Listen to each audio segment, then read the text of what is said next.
Hello, everyone, and welcome to the Covenant Cast, where we talk about the past, present, and future of the tabletop gaming industry. I'm Zach. And I'm Steven, and it is the end of 2022 for, it's a couple of weeks left. But for us, conceptually, I think we're kind of at the end of the line. We've seen what's happened in the entirety of this year, making plans for 2023, and we haven't podcasted in a while. So we wanted to get on here and talk about what happened this year and what we're looking forward to next year. And I'm pretty sure I messed that intro up. I think I'm supposed to say discuss. We'll let it fly. It's okay, because a lot of things are changing. It's anyway. about to. Gas is out of the tank, and it's about to time for a new car. So it might all be changing real quick. Stay tuned, everybody.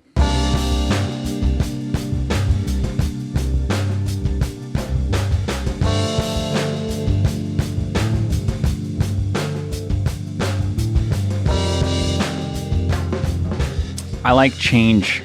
Oh, really? Yes. Yeah, that would make you, I think, atypical for the human race. Well, you and I both like change.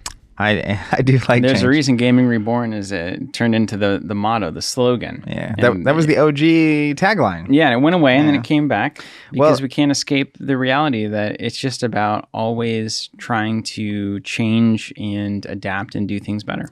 Yeah, I mean, our if you didn't know, the C logo is a phoenix, That's right. which is tied into this idea of rebirth.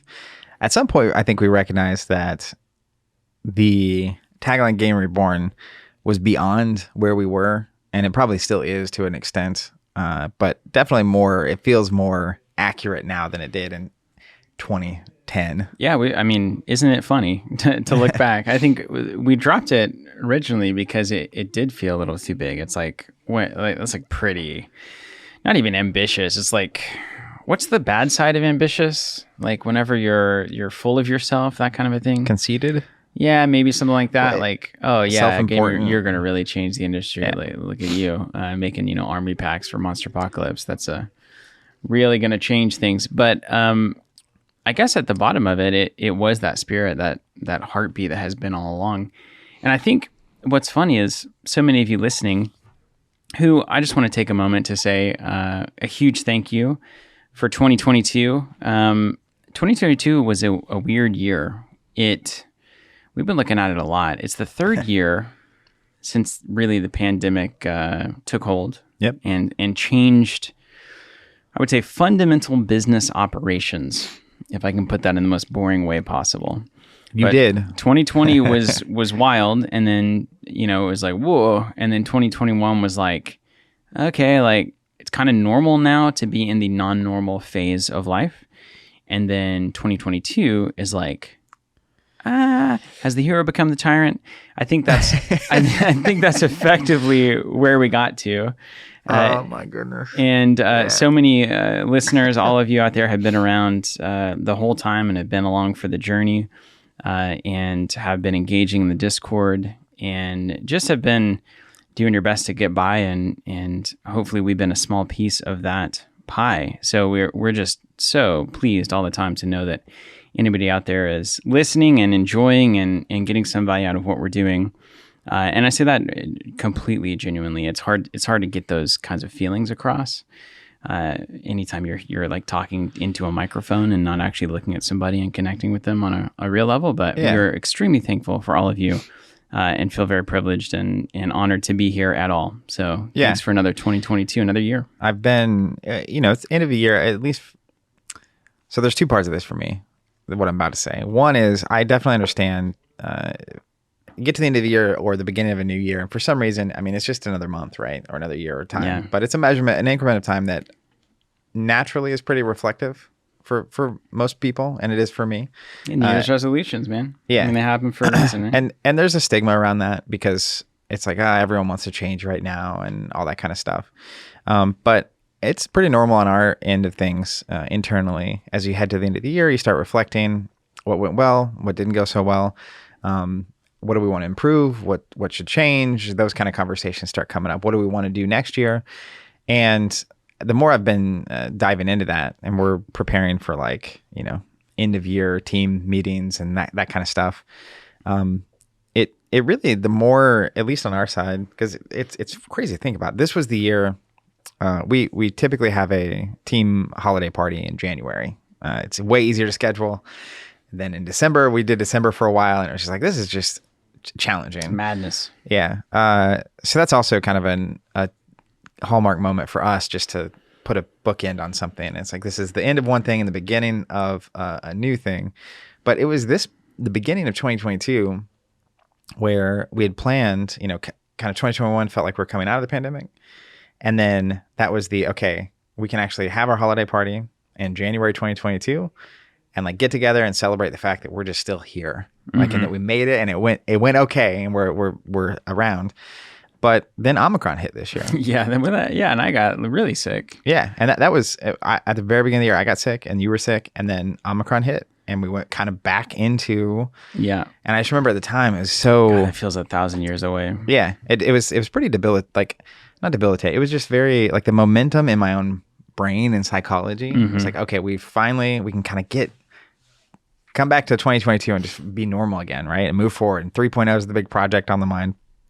But as I've been reflecting, and that's what I meant by like, there's some stigma around reflecting and changing, and there's a lot of things about to change here for us. But as I've been looking through it, it's really kind of, and I say this knocking on wood, literally,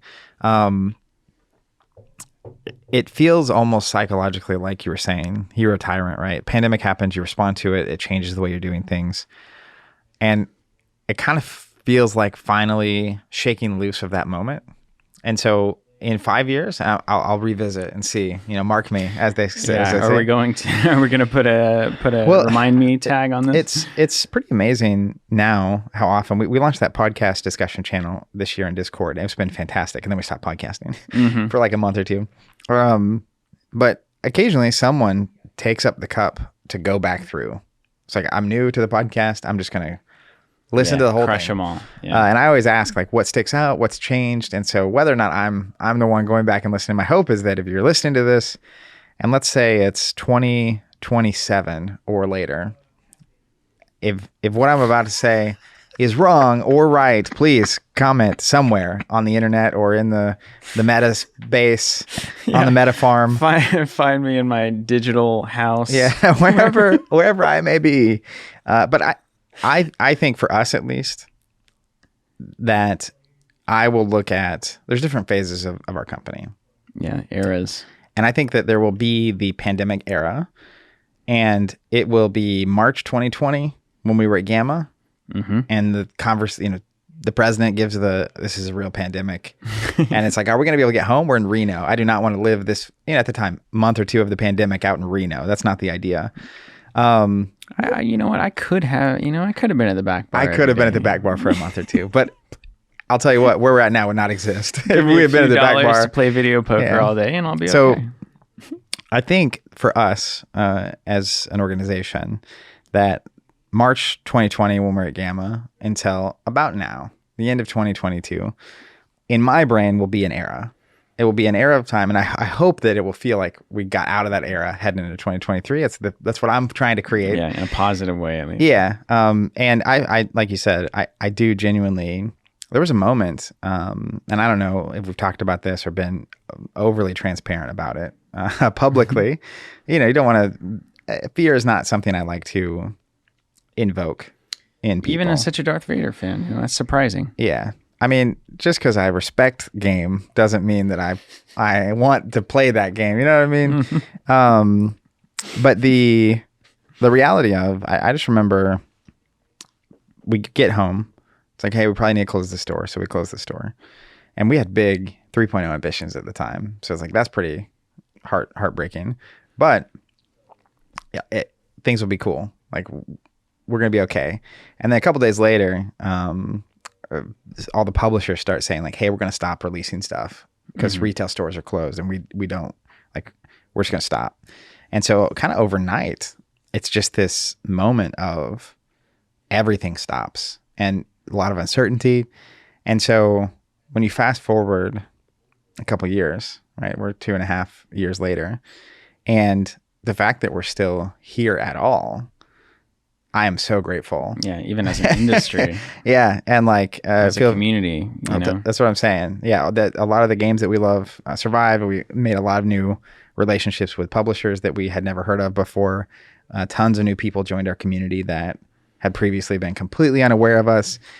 We learned a ton about, I think who we are and what we want out of life and out of this experience that is Covenant. And honestly, it was the most broadly connected time between us and our viewers, fans, customers, community in our history. Because we were on it daily, you know, and actually getting real time feedback. You know, we'd done, obviously, I think most people listening are aware that we did a lot of produced videos, tutorials, learn to play. Don't look too far back. Those kinds of things we done. Yeah. Lumberzack will sneak up on you. He's coming. As the videos go backwards, Zach gets different. Yeah, I have phases. I have eras, just like the company. I'm entering a certain era of my own at this point. But that there was this beautiful moment there for the past 3 years where we were actively able to have conversations with people daily. Yeah. That were having thoughts about what the latest offering that we launched, or the the token set that we just did, or the video as it's going. Yeah, live. There's feedback on it, and that was a really amazing process that I felt very connected to that community, more so than ever, especially in tandem with Discord being such a hop in place now. Yeah, I think the combo, especially 2020, it was a pretty reflective time, I think, for a lot of people. Yeah. Bad stuff happened in life, or just things stopping and like having time to think. And so it was kind of a very communal, introspective moment. Yeah. That was shared together, which is unusual. It's actually funny when I think about it. I mean, previously it was my understanding of people that were enjoying what we were doing, or that were at least watching what we were doing, was on the online side, like YouTube comments. Yeah. So like we'd post a video and then it's like, well, we'll see what happens. And I think we've been very fortunate that the vast majority of our YouTube comments have been very positive. Yeah, they have been. Yeah. Even then, the number of YouTube comments I've ever left, very low. No, almost zero. For me. So you get very little interaction. Yeah, and then we go out to conventions every now and again, and then that was the most connected, like at Gen Con, being able to talk to people face to face. But World Championships, like for FFG and stuff. Yeah, just being able to have those actual conversations on a daily basis was amazing. And so, like you're talking about the era is so, to me, strictly tied to being on air so much live. Starting with the idea I think that you had, that was just like, we've got the gear. Can we just stream something? And then here we are 3 years later. It kind of started with Marvel Champions. And I remember the summer before that came out, we were talking, and I had the instinct. I was like, I feel like we should be doing something with live. I was doing live streams from the store. You've always been the more web videos guy. Yeah, of course. And I mean, we pushed it to the limit. Now. Yeah. But I had been messing with like webcams and streaming from in the store, and just felt like streams were a thing. Remember Jonathan set up the cameras that were live every night at 1.0, wasn't it? Oh yeah, first store camera hanging. There was a feature table. You could always watch a game. Of course, 2 to 3 people took advantage of that. But that was I remember way long time ago. I went to a Star Wars LCG tournament to frame the time frame we're in, and some topic came up. It was somewhat political, economic, general, and someone asked me like what I thought, and someone else said, "Oh, this," because our camera had been live in the store, and they'd overheard me talking to someone in the background, and I was like, I had no idea that you could just hear the background like that. So it was mildly terrifying. I guess everybody's very much on display in that store. Crazy. That's actually crazy to think about. It's like you walk into a space and it's like, by the way, we're live. Yeah. So don't say anything. You're being recorded. Yeah. Being monitored. You're being monitored. I'm sure that was totally legal. Well, let's talk about 2022 in general. I mean, the reality that you're talking about is there's been an era of pandemic life. And that to me is very tied to streaming. And I think that's also tied to maybe a couple thousand people based on the various view counts and whatnot that were along for that journey with us on a consistent basis. Which is insane, by the way. It's amazing. Yeah, that's remarkable. Here we are at the end of 2022. We're officially kind of we're marking this officially as the end of that phase. And so we'll do a really big celebration next week on the stream itself for, just, hey, the end of an era, dude. It's the end of an era. Like That's on Thursday, right? Yeah, it's on Thursday of next week. It's like we're not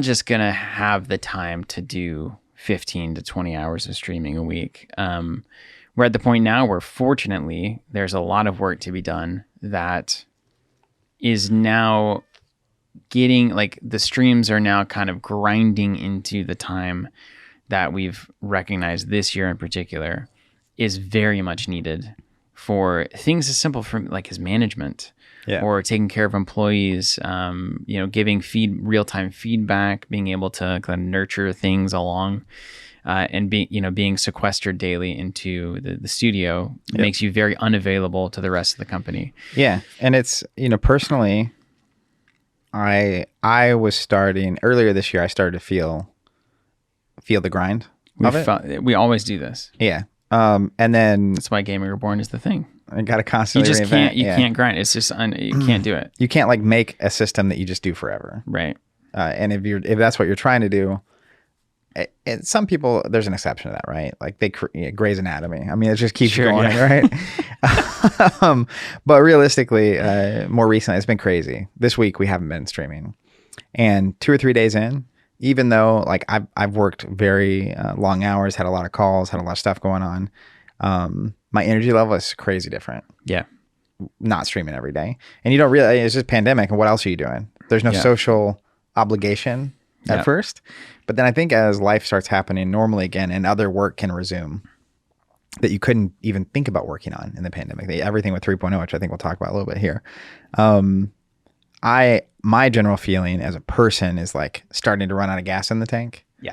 And it's the stuff you were talking about, like when so much of your day is slotted to a stream and then you still have to have meetings, you still have to do certain things, whether it's payroll or legal stuff or accounting or talk with business partners or whatever it looks like.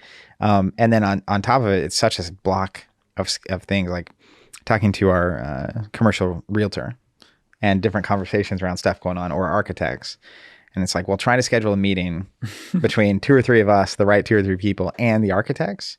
It's like there's 2 1-hour blocks in a week that can happen. Yeah. And if it doesn't work for the architects and or the other people that they need to have on the call, like the consultants in this category or the contractors in this category or this supplier, it's like, oh, well, I guess we'll schedule it for 6 weeks from now. Yeah. And then on top of that, as I was saying earlier, the gas in the tank, just the energy level that is required to have that engagement all the time when normal societal life is going on.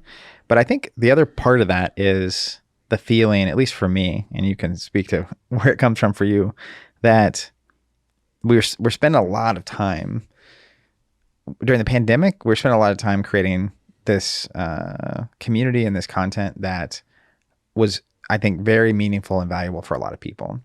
And so, because it's stuck at home, working from home, can put us on in the background, feel like people are around, that kind of thing.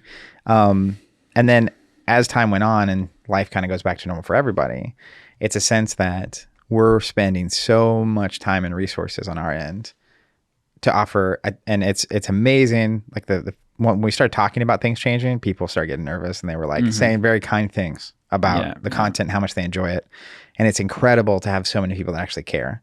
And it's, I'm not one to be nervous to make a change. So, but I am in this case where I don't want people that have been there and supported us and made it so our existence here still is possible to feel like they're losing out on something. Because the hope, it's not that it's like we're just going to go do nothing now. Right. But the hope is that we can more effectively use our efforts to provide more value to people that are valuing the streams. And I said earlier, the number of YouTube comments I've left, the number of 3 or 4 hour streams I've ever watched is very low. Yeah. So even from a strictly content perspective, there's a lot of stuff we could be doing if we weren't spending so much time streaming that I think would grow our community and be more valuable to our entire community than what we're spending our time doing right now. That's probably a good point to make, is that there's also a lot of people that we're missing right now. Right, like being able to connect with a certain group of people has been fantastic. And that was an absolute pleasure and has been an absolute pleasure. But there's untold more people who are looking for a different kind of take on tabletop games. I think I've been really diving into YouTube because this is very much on my mind, right? Yeah. And makes sense. Yeah, just looking around, there's a lot of people who just aren't taking it easy, man. I mean, not even in the it's hard to really quantify, but everything can just feel so intense. And like you're being screamed at 24/7, and like you have to have a hot take on X, Y, and Z. And that the simple joy of just sitting down and doing this hobby. I watched our old painting stream, right? Like there was somebody in our Discord was painting Skytear minions for the first time. And finally got they into painted it, it like right? your miniatures, right? Or It was amazing. And I ended up just like watching an hour of that. Oh, really? As I was got sucked in. Yeah, so I was like linking in the Discord, and I was like, I'm going to try to find the right time to link to. And it was just like, this is madness. I mean, it's like there's 5 minutes of silence in those videos. Of just sitting there painting. But what I love about it is it is a true representation of why the hobby has survived and will continue to survive for so long. The actual value that's in there. The value is not in as entertaining as Rudy is on Alpha Investments. Very entertaining. Very entertaining, and wrong about many things. Primarily Talk just about hot takes, so culturally. Yeah, sure. But you don't have to have a hot take on the Magic 30th or Spark of whatever to feel like you're a member of this community, feel like you can engage in tabletop games. And what I like the most about what we have been able to do the past few years in the streaming stuff is like what we've been able to do is find the heartbeat of our own appreciation of you and I in particular, what we enjoy about doing this and being able to share that. And so that's the thing I don't want to lose, even though we're not maybe doing it as often, or maybe we're a little bit more intentional about how we're doing things and everything therein. What I want to make sure to not lose is the soul of that, of that. It's helpful to just understand and be reminded of, and to just be able to enjoy the basics. Yeah. Like how much content out there is just sitting down and enjoying a game. Yeah, very, very little. Like it's like review. It's like, is this the best Euro game ever made? Is this the best? It's or it's got like a very distinct purpose. Like I'm going to teach you this game in 10 minutes. I'm going to teach this game. Professor does this teach a game in 15 minutes. Even a lot of our previously produced content was very, anything that wasn't gameplay was very pointed, right? And we're here to achieve this mission. Yeah. Teaching you about this thing or how to play this or whatever the topic might be. It was not that vibe. Which the funny thing about that is that it, like everything else in society at large, everything is obviously hyperbolic. Most things, or even a slim majority of things are now so dictated by the kind of algorithmic nature of success, right? So why do you see pointed videos? Why do you see Rudy's style of thing being successful? Why do you see algorithm. a 15-minute Yu-Gi-Oh tutorial from Professor being successful? I don't think he's actually done Yu-Gi-Oh. He did an interesting Yu-Gi-Oh video recently, right after ours. Isn't that interesting? Huh. Yeah, he's a huge fan, and he's following along, and he's just copying us word for word, Zach. I have heard that the Professor is number one fan. But you see it because that's what is being selected for. Sure. And so when you say like, I don't watch 4-hour live streams, that's true of a great many people. Yeah. And so YouTube isn't selecting for 4-hour live streams. And so we have to kind of do this dance of staying true to what we want to represent and what we want to show, what we want to model, and what kind of community we want to have, while also working within an ecosystem that is really looking for screaming and 10-minute clips. Yeah. So that, I think, is the grand challenge in 2023, is how to actually make that all work together without just being another learn to play channel or another screaming at you about something that outraged players channel. So that to me, that's where I'm excited, because I don't know what that looks like. And that's why we have to stop doing daily streaming so that we can take a second and actually think about how we can do this in a better way moving forward. It's this iterative process over and over and over again. So I'm pretty excited about that. Yeah. And to be clear, we don't know what we're doing yet. We do need time to work through this stuff. We're starting to work through it. A lot of exciting conversations and concepts coming out. But at the same time, I expect us to continue to create content for those that are concerned about it. I also expect us to continue to stream on some amount of basis. Yeah, we'll be there. But not at the same in the same way. We're just revisiting the whole thing, and who knows? Maybe the equation turns out, or the decision tree turns out, and it's like, oh yeah, we're just going to stream 4 days a week. I don't think. Yeah, maybe we stream different things. Yeah, sure. Who knows? Speaking of 2022 things and trying to have some time to figure things out, what's going on with the store? Questions and answers. Well, first of all, what's going on with the website? I'll answer that one. I'll take that one. Thank you, Stephen. I'll field that question. We did the majority of the migration. We had a notice that went out to say, hey, everybody, like we'll be down. For context, in December. Anyone who's not on the up and up. What do you mean? You'd have to not be on the newsletter or any of our social. Which means you're really slacking. Yeah. Would you ring that bell already? Yeah. Hit that theoretical subscribe person. Button. But, just hop into something. Yeah. So, I mean, this has been a 1.5-year project of us. Well, longer than that. Which relates to 3.0, actually. Yeah, totally. So if we back it up, I'll let you continue in a second. If we back it up. Give me the handoff. In early... In case you're specifically, someone might be newer to the podcast and they haven't heard the previous conversations around these things. In early 2020, we pivoted after a long time of getting to the point. We were trying to I'm going to back up even further. 2.0, the second iteration of our store. 2016 hit, and it was like, all right, this is successful. It's a profitable store. But we all knew it wasn't at the level we wanted it to be. It was like, so how do we get to the point where we can do that? It's like, well, we have to be more successful to have the resources and time to do it how we want. Heading into 2020, felt like we'd finally gotten to that point. 4 years later, yeah. Worked to a point where we felt like, all right, we can take time and invest resources to do this exactly how we want. Doing research projects, we're ramping everything up, pandemic hits, right? It's like, all right, well, that's got to go on pause. Early 2021, it's like, all right, vaccines coming around, like let's just start ramping this back up as we start having conversations. Our intent is to spend quite a bit of time and money to do this in a different way. And so part of that was hiring a lead developer, because there's technology we want to build that is integrated with 3.0, which will be a different story in a second.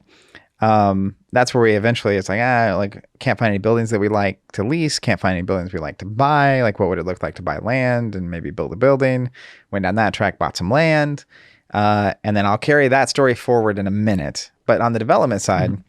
Yeah. So in the meantime, we hire a lead developer with the basically kind of the onboarding task. His name is Larry. Larry. And you can engage with Larry in the Discord. We've got actually a little bit of a beta test going on that some people are involved in. And then he might be around more broadly just for like website issues. We might actually leave that website issues thing up on Discord for public consumption. That's pretty cool.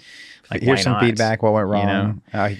Man, can you imagine instant speed? I mean, fixes? It's so helpful. Yeah. Like, it's so helpful. We, the three of us, Jonathan, Larry, and I, were talking about this recently, and they were both very adamant. Like, we can continue to refine this to the best of our preference and understanding, but it's just about what other people are experiencing and expecting. I mean, it honestly is a lot like what happens when you design, develop a game, then you release it. When you have a bunch of people just using it, like building decks and playing cards and stuff, you're going to discover so much more than the internal testing by a couple of people or 10 people or whatever. Absolutely. Now, if you had a bigger company, maybe you could pull it off and had but we're very small. So having that level of feedback is really, really helpful. So maybe we'll just leave that up. But anyway, we hired Larry, and the goal was kind of the original goal was you're going to be you're going to be building an application of some kind, or a digital app or a phone app, or, apps aren't really a thing anymore, by the way. Technology for our local space. He used to say app and you would assume it was on your phone. Yeah. That's not it anymore. No. But then we never used to call like applications on our computers apps, really. Well, but now it's all changed. Now there's web apps. Yeah. The web apps. Yeah. There are web apps now. There are web apps. So it's just local technology, right? The technology we want to make the usefulness of the space we're building significantly more profound for more people. Yeah, that's right. And you've got to balance that. Nobody really, there was a version of the store where you turned your phones into a box when you walked in. Yep. So you also have to balance how digital and how appy you want to be. But all that to say, that's why Larry came on board to do this work. And Larry's first reaction to doing the work was, hey. We were on a WordPress build up to now, and that can work. It is currently working. And it's the reason we were on WordPress is that it's essentially where we started, and it was very content focused and blog focused. And there was that time in our history, every community member could post a blog and these kinds of things. And then we had to go through this big database migration because the WordPress install that we had blown out of proportion in a profound way. It's like a 30 gigabyte database. It was generating, mini websites for every single user that signed up for our website. It was insane. So we got all of that solved, and we got that all transferred to a proper WordPress install, et cetera. Got WooCommerce going, and that all made sense to us because whenever those decisions were being made, we were very focused on written content at the time. Mm-hmm. And as we got less focused on written content, and as the internet got less focused on written content and more focused on outreach via social media, video content, those kinds of things, then we just started writing less, we were blogging less, and WordPress became less and less of a motivating reason for the platform to be the host of our e-commerce activity as well. So that's kind of the brief history. And then Larry looks at that and says, hey, like, people are doing things a lot differently than the way it's being done on WordPress. Yeah. Which is kind of an older, they're a little bit slower. It's so big and it runs so much of the web. And they have to always balance, are we going to cater to bloggers or store owners, those kinds of things. And then Shopify comes along, BigCommerce comes along, Magento is kind of hovering. We had Magento a long time ago. Are they still around? Oh, yeah. Yeah, I think they got bought by somebody. I think it's an Adobe product now. No way. Yes, hold on. I'm glad we got out of that system. Yeah, I know. Man, as much as Photoshop and InDesign stuff is great, Adobe systems are miserably connected. Like, if there's one thing that could make Magento even more of a bear to use, it's integrated Adobe. With Adobe. Yeah, just put it right in the box. Yeah, it's called Adobe Commerce now. Oh, great. So, man, dodge that bullet. Yeah, but anyway, had to take a bullet to dodge that one though. He starts telling tales about APIs and SDKs and GitHubs and all these kinds of things, and it's like, okay, and I'm at least hip enough to know how unhip I am. Like, I'm not Dunning-Krugered yet, as far as like old person doesn't understand technology. Yeah. And I can get a pretty good hold of it, but there was definitely some things going on where it was like, we're pretty far behind the way the web wants to operate at this point. Well, and even just the way we want to be doing things in the future and his understanding of it. It's like, I can build this thing to work with this, but it's honestly, in many ways, it was like, I can't. Yeah. I just can't get access. And at the same time, I remember the first time this came up, you were like, telling me what he was starting to consider and pitch. Mm-hmm. And we have some serious like web launch PTSD. Yeah. I've crashed the site a couple times. I've cost us 50% of our revenue for 6 to 9 months once. Really devastating stuff. Yeah. And so we finally were on this like stable footing, right? Yeah. And it's like, okay, you're telling me you want to spend 6 months to a year or now 18 months. Another migration. Yeah. And then we migrate and who knows how that's going to go. Yeah. And like, I remember at the time saying, I'm gonna have to be very convinced to take this path. But then you start laying out the case that like, well, the foundation is going to be bad, and like we can build on top of it, or we can just do it right. Yeah. I guess we'll do it right. And then they'll do it right. Genes kicked in. And so he proceeded to lead that effort. And that has been the 18-month period so far. Not a single lick of technology for the local has even been. We had an old, I found it the other day, an old sheet of like objectives and kind of phasing in of the local technology and how we're going to build it and stuff. And that was like the first thing that was done whenever Larry was hired. Oh, that's hilarious. And the second thing was all this stuff on the sheet that we want to do. I don't think we can do it with this setup. On the bottom. Yeah. And so we had to move. The reason I wanted to ask for that context is because that was a huge part of what was happening this year. Yes. That's massive. A ton of stuff was gone this year. Massive, yeah. So all of that effort was then slated in December to effectively migrate and go live. The majority of the migration piece did happen successfully. It was November, right? Yeah, it was November. Dang, I'm just trying to I'm losing sense of time. So that's a true sign of enlightenment. Really? Yeah, there is no time. Yeah. Yeah. I used to be I could tell you months and dates, specific things happened. And a lot of that's still in there, but maybe it's just this era was like all the same moment for me. I mean, can you imagine the liberation of truly losing a sense of past and future? Yeah. Only present. Cool, man. Yeah, dude.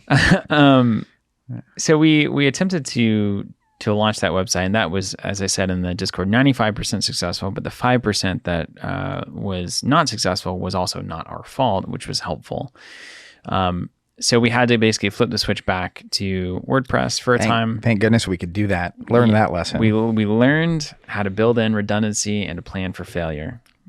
Those are the two things that experience. That was a huge lesson back in 2015. That's a 30-year-old leader decision, not a 20-year-old leader decision. Yeah. You got a lot more gumption in the 20s. That's the difference. Got a lot more down websites in the 20s too. So we're now about to hit that up again in January, and now we know all problems are solved. So that's a big project for me. And there's like a web testing. You have a little group of beta testers. Yeah. There's a few people that I. So the people doing that, I'm only casually paying attention. Yeah. I poked in the other day, and someone was like, "Oh, I didn't even know you were here, Zach." Yeah. And it's like it seems like that's going very well. Yeah, so very helpful. Yeah, I get a lot of commentary. So thank you feedback. for everyone participating in that. So we're trying to make the best web experience that we can going into 2023, and it also kind of symbolizes the end of this era as well. This 2022, hold on to what you have. Don't shake anything because everything's uncertain. This is now really the first big move of we need to keep moving forward. We can't just hold on to, again, this hero becomes the tyrant concept. Yeah. Can't just hold on to what we've been doing and what worked in 2020 and expect for that to carry us forever. So we've got to continually move forward, and the new platform is a big part of that. So for me, there's the re-envisioning the content and what that ultimately is, re-envisioning the website, and that's a huge piece of who you are as a company these days. I know going through the web process so far, and you specifically were saying you didn't want to change it a lot yet. Yeah. It's like, let's just get migrated and get things stable, then let's start making it better. But I know you going through that process has really made you reconsider the entire web, everything we're saying, how we're saying it, what we're saying, where it's at, how it's functioning, all that kind of stuff. How that relates to the content. It's people say this all the time, but it just truly is not as simple. It's always less simple moving forward because you realize how much everything is both fragmented in the various ways that people are engaging with you, and then also how unified all of that has to be so that the same impression is passed along throughout. And that's a tough reality to live in, is how do you as a company interact with Twitter right now? Right? It's on the one hand, it's Twitter. It's always been I don't know, do you just post short text? Do you do the personalization stuff that we've been doing where Twitter's really meant for people to be interacting with people. And when brands are interacting on Twitter, it pretty much always is just lame. And it's Coca-Cola doesn't talk to you. They advertise to you that they're tweeting because they want you to drink Coke. Yeah. And so how do we do that without also just coming off as the ignorable white noise of the internet that is everyone who isn't actually a person engaging with the platform and other people in the way that you want. Then you got Elon coming in, and it's like, well, now that's all changing. Who knows what's going on there? Facebook's been taking an absolute nosedive for the past 2 years. I'm so 10 years, over Facebook. 18 years, 20 years, whenever it started. Downward spiral. Instagram owned by Facebook, but then also, well, we used to be about pictures, but now we're actually about video. Now we're about shorter video than ever. And then YouTube's like, actually, we're also about shorter video than ever.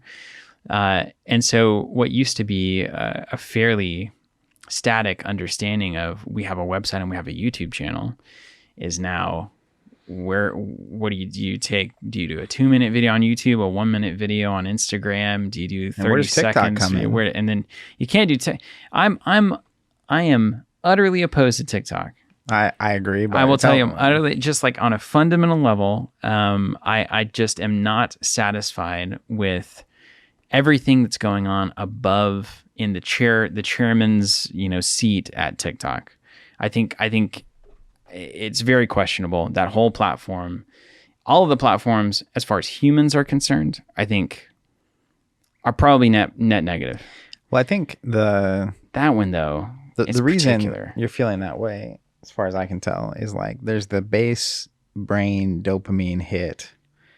Even I see people using Instagram, and as you see them scrolling, it's like hit, dopamine hit, and I don't want a slot machine. I don't want a discussion. I want a 5-minute video. I don't want a 10-minute video. I want a 10-second little funny thing, or the little, the five tips about whatever, or the one tip, and then now it's it like can't the be half 5 second. tips. Zach. Goodness gracious, that's too long. Yeah.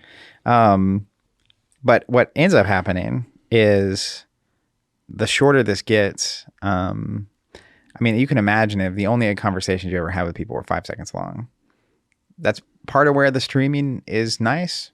Yeah. But I think there's even more better ways to do that, which is, that's not us. Yeah. That's not what we're doing or why we're here. And maybe we do need to have 5 or 10 second clips or 20-second clips, and who knows, but it's the same reason that we are playing physical games across the table from people. There's a intentionality to taking time to be with people, to have discussions. Yeah, slow down. To just appreciate the moment in life. And it's not just like circus of things flying by all the time. Mm-hmm. So there's answers in there. But yeah, TikTok is like almost anti, regardless of the ownership and the government and all the crazy stuff. But like as a platform, it's almost just anathema to what we're trying to do or why we exist. It was the one that really, it just came out and said it, rather than kind of having this like dressing of people are connecting over our platform. I mean, TikTok, I feel like just came out and said crazy short videos, whoa, and dances, which dances. I just don't think it's good. So maybe that's just me. But yeah, so there's a lot floating around. We got to figure some stuff out here, man. Yeah, we're working through it. What about that store, though? Yeah, I was going to say, to give you the answer to your question from earlier, 3.0. So late last year, we bought the land. And then the plan was January, we started working with the architects. We'd been working with them generally. We needed to make sure that the land we were looking at was actually capable of achieving the things that we want out of the space. And for us, there's very particular, how much space do we need? How many people are we trying to accommodate? How much parking do we need? What area of town? And it's very tough to find. That's why we ended up buying land, is to find property that has the space that you need as a building and also parking. If you're going to host 100 people or more, 200, whatever that looks like, you got to have a lot of parking. But then the moment you need a lot of parking, at least in Tulsa, Oklahoma, it kind of forces you to like outskirts or like outer areas of town. And Tulsa, traffic's not bad. You can get anywhere in Tulsa in 20 minutes, 25 minutes, kind of no matter where you're at. But you definitely don't, ideally for people that are going to come to our store, right, you make it on average as minimal as possible in terms of getting there. So people aren't just like driving through traffic to get to the space, and then that's an hour of their time that they could have been enjoying the hobby. And you don't want to do like street parking and meter parking and stressful on like your cars, and you got to pay and all that stuff. So started working with them, started working on a plan, and man, that was so cool. See, because you kind of have a checklist, and it was a big checklist, and then it was like, hey, we need to prioritize these. Yeah. What is non-negotiable, what has to be there. Talking about just visualizing this stuff for the first time, some super cool ideas, even stuff like our studio where we do streams or live content being like a glass wall into the space, so that when you're there, it's like we can be live, or you can see into the space, and like even a space that has air conditioning is a cool thing, and heat that doesn't make the noise, all the way to, how are we going to create the best place in the world to play these games? Like, what does that look like if you go from 0 to 100? And how many people? That's always the tough part too, is, and this is the tough part with anything. It almost really gets back into the content discussion. As you accommodate more, it can get less special. Sure. Like if I imagine a 20-person space, if I could invest a ton of money and time into what is the perfect experience for 20 people to play tabletop games at once, that would be infinitely special. Yeah. Well, compared to Gen Con. Yeah. It's like 50,000 people in a giant convention center. It's loud. It's hot or cold. It's a lot of times doesn't smell good. It's uncomfortable. It's food. You have to walk 30 minutes to wait 30 minutes to get some food. It's expensive. And as you make a space bigger, your budget doesn't necessarily change. So the more space you have, the less you can invest in that space. So that was also a tough thing for us, I think, on the pendulum of, do we want to be able to host a lot of people, which has a lot of benefits? Or do you make it a smaller space and a more special space? Can you find a way to make it special for the largest amount of people and really drive home your idea? And then you also have to balance all of that against the actual underlying economic model. Because if we're going to have a space and we're going to have staff there, how many people can staff reasonably accommodate? And, if your 20-person example earlier, it's like, well, if you're going to have 2 people working it anyway, could they just as easily help and serve and assist 40 people? Yeah. And how much less special does the space get if you're at 40? And just a lot of factors. And then the restrictions of the property that we bought, and the shape and the size and the utilities and the all kinds of conversations. And elevators cost what, 80,000, 150,000? It was more than that. Yeah, that was just for the material, not even the space around it to build. It was nuts. So egress, looking through all kinds of different stuff. And we got to a point middle of the year where I'd say we're probably 90% done, 95%. It's like, all right. Was that after the first round where it was like, nah, we got to downscale? No. So middle of the year is like, all right, we're like 95% done. And we had, like I said, before we even thought about buying land, talking with the architects, talking with people that know better, average cost per square foot, what's it cost? Because we need to know, compared to just buying a building and fixing it up, what's it actually going to cost us to do this thing? And can we get done on our priority list and all that kind of stuff? And like I said, 95% done, consulting with some contractors and getting prices on stuff. And, pandemic's been wild for building anything. My brother, as a side anecdote, built a house right before the pandemic. And they were thinking about building a fence as part of the build out, as part of the loan for the house. Middle of the pandemic, they were looking to build the fence, and it was like 7 times more expensive than it would have been if they had just said yes up front, because wood went through the moon. It went through the. So price estimates come back, get several different estimates, and it's like 67% more per square foot than our original high end per square foot. Yeah. And we had been building, and it's not just the amount of space either. It's the quality of materials, how much glass there is, how much of the brick, this kind of brick, or what level of brick, and the soundproofing, and just all the kinds of conversations. So that was like way over where we were originally planning at the top end to be, which then we had to ask some tough questions. Because the price, the market's up. At the same time, interest rates are going up. There's talk of a recession. There's still talk of a recession. A lot of times interest rates going up in a recession means building costs are going to come dramatically down. So you don't want to have a scenario where you make the higher budget work, and then you get done building it in 9 months or a year and a half, however long it takes. All of a sudden, interest rates are really high. Building prices have come way down, and now you're under. You pay way more than it's worth, And even if interest rates come down later, you can't refinance. And it's this whole big mess. So had a, couple heart-to-heart conversations Real about estate, man. where we're at and what we want to do. And essentially elected to be a little patient, see how this is going to play out, which is so, again, annoying and heartbreaking because 2020 is like, we're going to do the store, pandemic. It's like, we're buy land, we're going to do the store. Pandemic. Pandemic. Knock-on effects, yeah. But in the meantime, it was like we started working on a secondary plan, which was if prices don't come down, at some point we're going to do this in one way or another.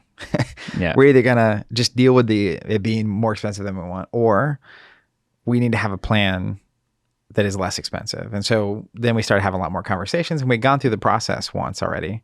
And I think the architect team, which is fantastic, learned a lot about us and our priorities through that first process. So I made the call that in the meantime, while we're just waiting to see what happens, we're going to work on another plan and see if we can, given these new numbers, can we come up with a plan that we're all happy with that is more in line with where we originally were aiming? And what do we have to sacrifice and all that kind of stuff. So I would say with that plan, we are now at the 95% done stage. Yeah. At this point, and that's recent. I mean, the past month and a half as we got to that layer through work and what they call value engineering and all kinds of stuff. It's like, what other kind of engineering is there? Yeah. And it's crazy, all the details, this little stuff like, this nice brick that we're putting on it, we could not put it on the back side of the building that no one's going to see. It's like, well, let's do that. Yeah. It'd just be drywall back there. Yeah. Just 2x4s and insulation, just exposed. Just open air concept. Yeah. We'll have a door that says "Do not open." Yeah. Don't touch. Look only these 3 directions, please. Yeah. But we're at that part, and at this point, we're kind of just waiting.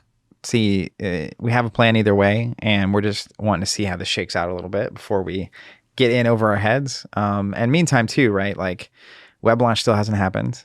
And there's a lot of technology we wanted to build. And this is something that we've been working a very long time towards. January 1st, Covenant is going to officially be able to get a driver's license, turning 16, from the day the website first went up. And 16 years. Yeah. That's in January? Yeah. Cool. And so this is a lifelong pursuit for us, and is hopefully the first step in a much longer arc and journey. And so don't want to get this one wrong. I have a lot of stuff to reevaluate too. And as we've been, there's only so much we can do in this process.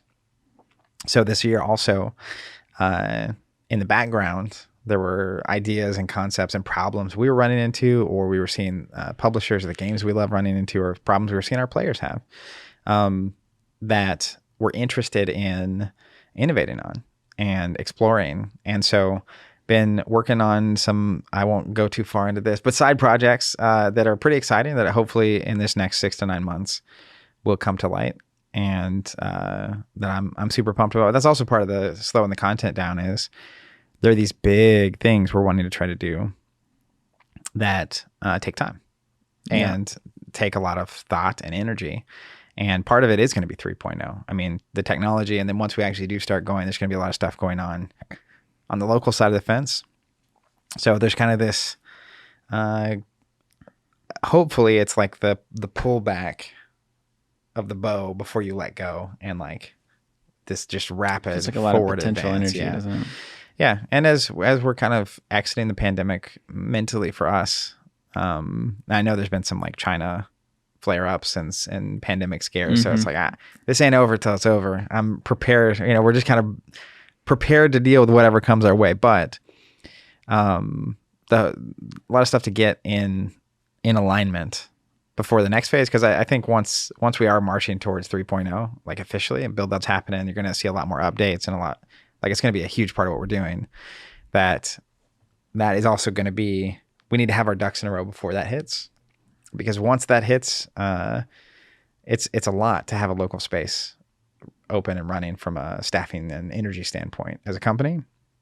So I assume that will also be a phase, right? There's this phase, which is the like before that happens moment. Yeah. And then it'll hit, and that'll be a whole different ball game. It'd be nice to be singularly focused on something like that. So we've talked about this too. I don't know if everybody out there at home has felt similarly, or probably in your car. I bet most of you are in your car right now.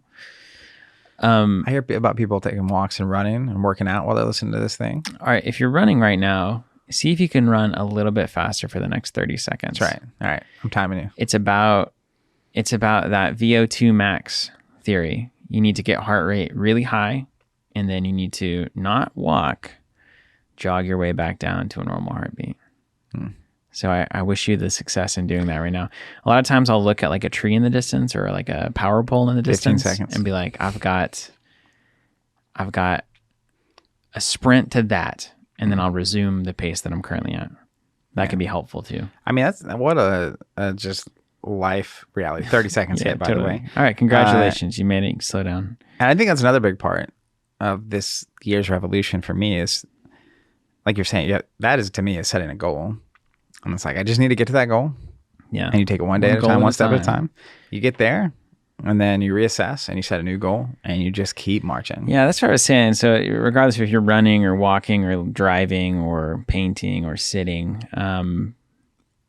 maybe it was like this for you too. You identified this on the company level, that there was a clarity that arose from suddenly having such a clear goal and none of the noise surrounding it. Which from the pandemic. In 2020, Yeah. the goal in March begins, and you go from we could do anything, presumably, to we can do one thing, and it's just stay alive. And focus on that thing. Do whatever you can to stay in the game, as it were. And, I reflected on that in my own life too. It was the same. Like all the noise of life and all the social activities that you feel obligated to do, all of the day by day, I'm going to go do this. Here's my schedule. I'm going to go here. I'm going to go work out, or I'm going to, you kind of get in the habit, this routine of life. Yeah. And that suddenly stops. And you are in a position where you get to both tragically pay attention to other things, like your health becomes exceedingly important. The health of your family and friends becomes top of mind, things you don't normally consider. Yeah. That now is, and you realize how important that stuff is to you. But then also you're, as a person, in this position where you're trying to stay on top of things somehow, whether that's like applying for, pandemic aid, or trying to, work at a job or find a job or contribute to your job in a way that the company stays around and your salary continues to come in. Now you're working remotely. I can put in 10 hours a day remotely to try to keep things above water, so I can keep getting a paycheck, so I can keep getting groceries. Hopefully there's not a disruption in the food supply chain to a point where that suddenly is tipped over. Am I going to be able to? So for me, at least, I was trying to consider all of these things. And as stressful as it is, it's also very focused, and all of the other stuff just shuts out. And so now we're piecing that back together. And I don't think it's necessarily a snap back to the way that it was. It's not that way for Covenant. Yeah. It's not that way for me. It's really now we get to select what are we bringing back in. Yeah. And be intentional about it. And being intentional about it is really important. Yeah. And I think even personally, that focus of pandemic hits, it's like you don't know if, for a lot of people I know, right? So you don't know if you're gonna have a job. You know how long you have money. It's not a time where you're like, I'm gonna buy a house or build a building or do this thing or go on this trip, or all that noise just goes away, and you're just left with where you're at. And so, and it is very clear at the time. I remember, the upfront pandemic goals for us were like, keep our staff and our community safe. Like, so we closed the store, and like we're not putting anyone in harm's way. Yeah, and like you wouldn't have one person in a room at the same time as another. I remember we only having two people in the same through. room for like a year. Yeah, we'd have one person come in and ship when we weren't there at a time, like put orders together and all that kind of stuff, inventory. Second goal was just make sure no one on the team is like financially ruined by this if possible. Like that's the next goal. And then the third piece of that was just basically put ourselves in the best position we can coming out of this thing.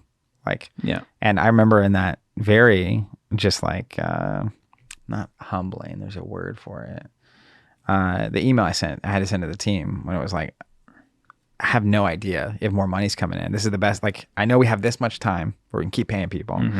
And as a group, it was just, we need to do everything we can to survive. And then in the meantime, do what we can for everyone out there going through the same thing. Like, there's gonna be a lot of people stuck at home, a lot of people losing jobs, people getting sick and stuff.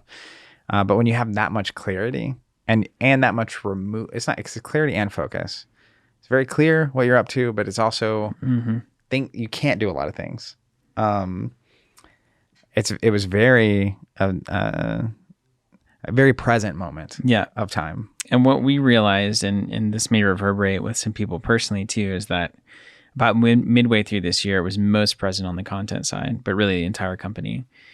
We realized that the actions were the same as they had been starting in 2020 of March, but the clarity and the focus were not at all the same.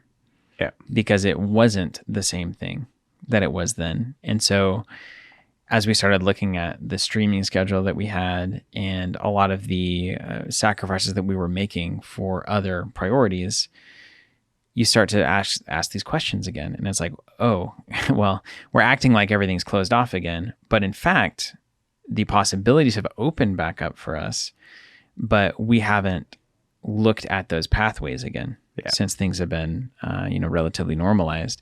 And so the end of this year, I think, is really coming to terms with the fact that it's back to a world of possibilities, and things are not the same as they were in 2019, whenever that world was there as well before it shut down. And now, how are we going to engage with that world of possibilities in the best way that we can for everybody out there and for us on the business side and for everybody here? Yeah. And so that's where it's like, okay, well, what does 3.0 look like? That becomes a big project again, and then it's like, well, what does happen if we have more time to solve other problems that aren't streaming daily? What does it look like when we get this website online? And where do you want to go after that? And so it's kind of like you start that engine again. It was like, you put it in neutral and you cruise down the hill, and then you get to the bottom and you realize you're still in neutral, but the hill's gone, So 3.0, I'm glad you gave that rundown. That's a big project. I wonder, Zach, if I guess my hope would be that we're talking about eras. I think maybe the first 16 years will be an era. Yeah, sure. Zoom out a little more. Pre 3.0. Yeah. That's my hope. I hope it's that big of a deal, and I hope it means that much to people, and I hope we pull it off. If not, we're going to die trying. It could just absolutely not be right. I think about that. Do you think about that very much? No. Yeah. That's why we're a good team.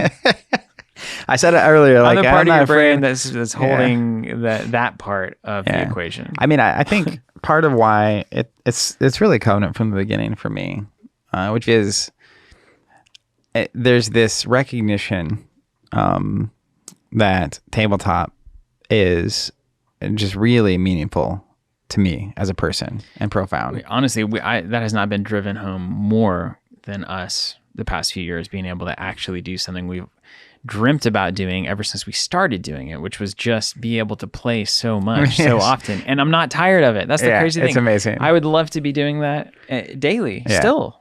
It's amazing how much we've actually had that we just played the past 3 years. That's crazy. I cannot believe that was the reality for this era. But it's really profound, this hobby, and driven by this recognition that it can be done better, and it deserves to be done better. But it just deserves to be done better. And so from the very beginning for me, it's like, I don't know, not afraid of failure, because if we try and fail, I will be able to sleep right at night, or when I'm on my deathbed someday, I will not regret that. And so, I don't know, it's what we believe in. So we have to try it. May as well put it out in front of people and see if. And I hope agree. that there's a lot of people that agree. with everything that we're going to be challenging with this new 3.0. And I'm excited about it, and we'll see what happens. And I also have probably, I don't say this enough, but I have a lot of faith in our team to figure, no matter even if our ideas now are wrong. Speak for yourself, man. Yeah, to figure it out. And I have a lot of faith in our community to be there. Like the pandemic taught me that more than ever. It's so easy in all that uncertainty to take care of yourself and your own, and saw it over and over again. People taking part in what we're doing and really getting behind everything we're working on here. So if you're out there listening, you've been out there listening, it means the world to us. It's what allows us to take the risk that we're taking with 3.0 and everything else we're doing. And it's what, gives us the courage to try. And it's really remarkable to be in this position and have this many people who care and are a part of it. Yeah, even the tangible side of that, the most tangible side of that, which is the content members and even local members that still have a local membership. We've not been open for many years. If you're out there and you're a local member still, just know loyalty is a very big deal to me. We talk about it a lot, actually. Like a very big deal.